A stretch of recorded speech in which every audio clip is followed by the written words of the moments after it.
Welcome to Wednesdays with Wayne. This week I have an important public service announcement. Get out there and water. Our gardens and landscapes have been shy of water for the entire month of August, where we're 4 inches of rain short of natural rainfall. Therefore, we need to get out and we need to do some watering, especially if you don't have an irrigation system. Our best tool to use for watering is a simple water wand with a shutoff valve. Great item. You don't need any type of adjustable stuff.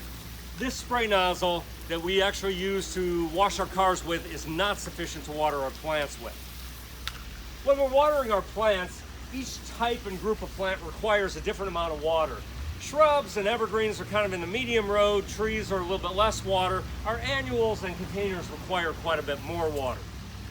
You can see some of the damage that was caused from lack of water on these plants, where the plants were actually wilting and the foliage actually even died off. This is the plant's means of compensating for a lack of water. And it's so important the plants have a sufficient amount of water to carry on their daily processes of evaporation.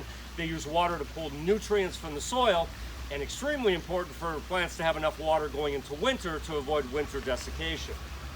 When you see plants like this one that actually had enough water during this period of drought, the foliage looks good, the flowers look good, and again you see various degrees of wilting as we go through the band here in our display gardens.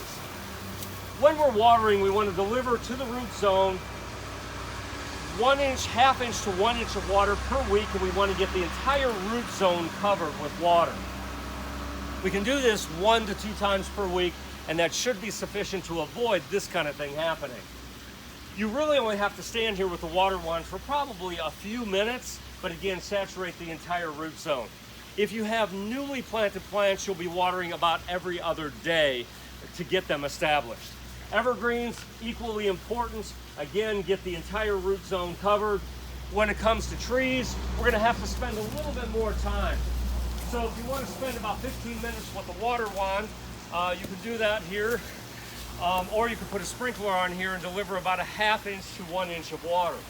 But if you look up in the canopy of the tree, it's actually naturally lost about 50% of the foliage due to lack of water or drought conditions. So again, about a ½ inch to 1 inch of water for our landscape plants.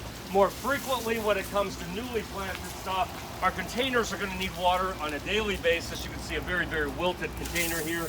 I would give water to these containers every single day.